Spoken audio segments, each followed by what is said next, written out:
بسم اللہ الرحمن الرحیم نحمدہ و نصلی علی رسول الکریم۔ بس میرے محترم بھائیوں اور دوستوں، آج میں آپ لوگوں کے سامنے مخاطب ہوں،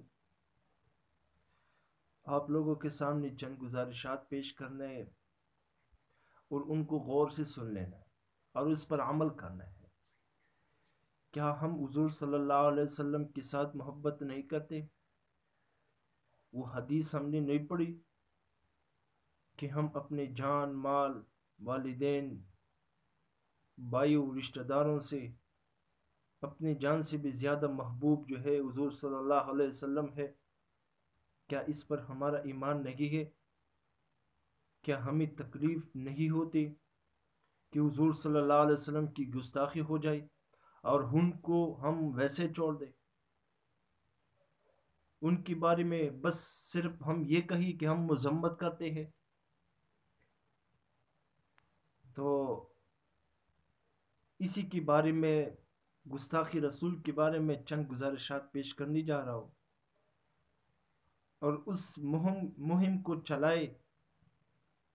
اور دوسروں تک بھی پہنچائے یہ بات۔ سب سے پہلے بات تو یہ ہے، سب سے پہلے کہ ہم جو ہے نا کہ حضور صلی اللہ علیہ وسلم کی سنت کو اپنائیں۔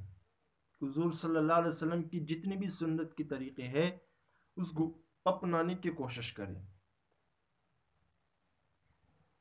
سر سے لے کر پاؤں تک جتنے بھی طریقے ہیں حضور صلی اللہ علیہ وسلم کے اپنانے کی کوشش کریں، اپنی زندگی میں لانے کی کوشش کریں۔ اس پر چلنے کا پکا عزم آج سے شروع کریں، بلکہ میں کہتا ہوں آج سے نہیں، بلکہ ابھی سے شروع کر لیں۔ ہم سے کوئی بھی سنت کا طریقہ چھوٹ نہ جائے۔ ہمارے حضرت پیر عزیز الرحمان حضرت رحمہ اللہ تعالی رحمتا واسعہ، وہ ایک جلسے میں ایک بیان کر رہا تھا، تو اسی دوران ایک نوجوان کھڑا ہو گیا، وہ سنت کے متعلق بات کر رہا تھا کہ اگر میں آپ کو خلافت سنت آپ کو نظر آ رہا ہوں تو آپ لوگ مجھے بتا سکتے ہیں۔ ایک نوجوان کھڑا ہوا، انہوں نے کہا کہ حضرت آپ میں ایک ایسا چیز ہے کہ وہ سنت کے موافق نہیں ہے بلکہ سنت کی مخالف ہے، یعنی آپ نے وہ سنت اپنی زندگی میں نہیں لایا۔ انہوں نے کہا بیٹا کیا ہے، فرما لیجئے۔ اس نے کہا کہ آپ نے جو ہے نا آج سرما نہیں لگایا، تو یہ بھی سنت ہے۔ محترم بھائی اور دوستو،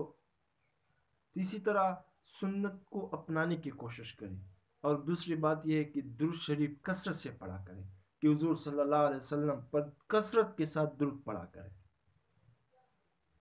اس کا بہت اہتمام ہے، اس کا جو ہے نا اجر بھی بہت ہے کہ حضور صلی اللہ علیہ وسلم پر درود پڑھا کریں۔ ہر وقت جو ہے نا اگر جب بھی کھڑے ہو کر، لیٹ ہو کر، جو ہے نا سفر میں ہو، حالت حضر میں ہو، جس حالت میں، دکان میں ہو، انجینئر میں ملازمت کر رہا ہو، ڈاکٹر ہو، انجینئر ہو، جو بھی ہو، لیکن کثرت کے ساتھ درود پڑھا کریں۔ اور جو اہم ہے وہ یہ ہے کہ دیکھو، ایک سرمایہ دار کو ایک مکان، ایک کمپنی کا مالک جو ہے نا، ان کو اگر آپ نقصان پہنچا سکتے ہو تو وہ جو ہے نا ان کی مالی کے ذریعے سے، ان کی جو بھی جو ہے نا آپ کوشش کرتے ہیں کہ یار میں ان کو نقصان پہنچاؤ، وہ جو ان کی وجہ سے جو ہے نا وہ نقصان میں آئے گا، وہ اپنے کاموں سے باز آئے گا، کیونکہ ان کا مالک ایسے کام کر رہا ہے کہ بے شک وہ اپنے جو ملازمین ہوتے ہیں وہ اس سے تنگ آ چکے ہوتے ہیں، تو اس وجہ سے جو ہے نا ان کو نقصان پہنچانے کے لیے جو ہے نا ان کی مالی لحاظ سے نقصان دے دیتا ہے۔ تو اسی طرح اگر ہم بھی جتنے بھی پاکستان کی جتنے بھی مخلوقات ہیں، جتنے بھی مسلم ممالک ہیں، ان کو بھی یہ کہنا چاہتا ہوں کہ وہ بھی فرانس کی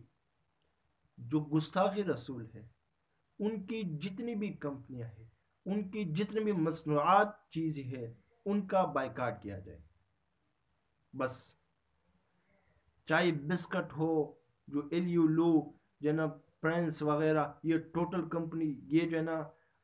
بہت سارے ایسی چیز آپ کو ٹک وغیرہ، بہت سارے ایسی چیزیں ہے، چاہے ریزر ہو، چاہے کریم ہو، چاہے کپڑوں کے لحاظ سے ہو، چاہے ٹوپی کے لحاظ سے ہو، چاہے جو ہے نا کوٹ کے ذریعے سے ہو، چاہے انجن کے لحاظ سے، چاہے آل کے لحاظ سے، جتنی بھی مشینری ہو، گاڑی ہو، جو ہے نا یہ ان سب چیزوں سے ہم جو ہے نا کیا کرنی چاہیے، بائیکاٹ کرنی چاہیے، اور ان کے لیے بددعا کی جائے کہ، اور ان کے لیے یہ بھی کوشش کیا جائے جو ہے نا جب تک ہماری حکمران جو ہے نا ان سے بدلہ نہ لے، ان کے بارے میں بات نہ کرے، تب تک ہم نے رکنا نہیں ہے۔ ان کو غور سے سن لیجیے۔ تو یہ میں عرض کرنے جا رہا تھا، کوشش کر لیجئے فیس بک کے بجائے جو ہے نا باقی ٹک ٹاک کے ذریعے سے بجائے جو ہے نا ہم جو ہے نا حضور صلی اللہ علیہ وسلم کے ساتھ محبت کا اظہار کر لیں، ویڈیو کے ذریعے سے ہو، جو ہے نا ٹک ٹاک میں ہو، یعنی یوٹیوب میں ہو، جو بھی ہو، ہم اپنے آپ کو حضور صلی اللہ علیہ وسلم جو ہے نا کے ساتھ جو ہے نا اپنا محبت کا اظہار تو کم از کم کر لینا۔ قسم سے اشرف الشان اور شاہ کشمیری رحمہ اللہ تعالی وہ آخری حالت میں یہ فرمایا کرتے تھے کہ سب سے اہم مسئلہ جو ہے نا، میں نے جس قدر مطالعہ کیا، میں نے اس کا نتیجہ یہ نکلیا کہ سب سے باریک اور اہم مسئلہ جو ہے نا، درس اپنے جگہ پہ، اسی طرح جو ہے نا حدیث پڑھانے کا اپنا مقام ہے، اسی طرح تعلیم دینا اپنا مقام ہے، نماز پڑھنا یہ اس کا اپنا مقام ہے، لیکن کیونکہ جب ہم حضور صلی اللہ علیہ وسلم پر ایمان نہیں لاتے، حضور صلی اللہ علیہ وسلم کے ساتھ محبت نہیں کرتے، یہ سب چیزیں جو نا بیکار رہ جائے گا، ان کا کوئی اعتبار نہیں ہے۔ تو محترم سامعین، ہم ابھی سے جو ہے نا اس مہم کو چلائے کہ فرانس کی جتنی بھی مصنوعات چیزیں ہیں ان سب سے ہم بائیکاٹ کریں۔ تو انشاءاللہ آپ سب حضرات اس پر عمل کریں کہ اللہ تعالی ہم سب کو جو ہے نا حضور صلی اللہ علیہ وسلم کے محبت نصیب کرے، حضور صلی اللہ علیہ وسلم کے جو ہے نا ہم اپنے جان دینے کے لیے بھی تیار ہو سکتے ہیں۔ یہ دیکھو، آپ غور کی لیجئے کہ دیکھو یہ ایک ایسا مسئلہ ہے کہ اس میں جو ہے نہ کوئی مولی کی بات ہوتی ہے، نہ کوئی، یہ ایک عمومی مشترکہ مسئلہ ہے، اس میں جو ہے کسی کا اختلاف نہیں ہے، حضور صلی اللہ علیہ وسلم کے بعد کوئی بھی نبی نہیں آئے گا۔ تو اس مہم کو چلائے، اور آگے جو ہے نا میں جو ہے نا نہ میرا کوئی پیج ہے، کچھ بھی نہیں ہے، لیکن جو ہے نا اس مہم کو چلائے بس۔ والسلام۔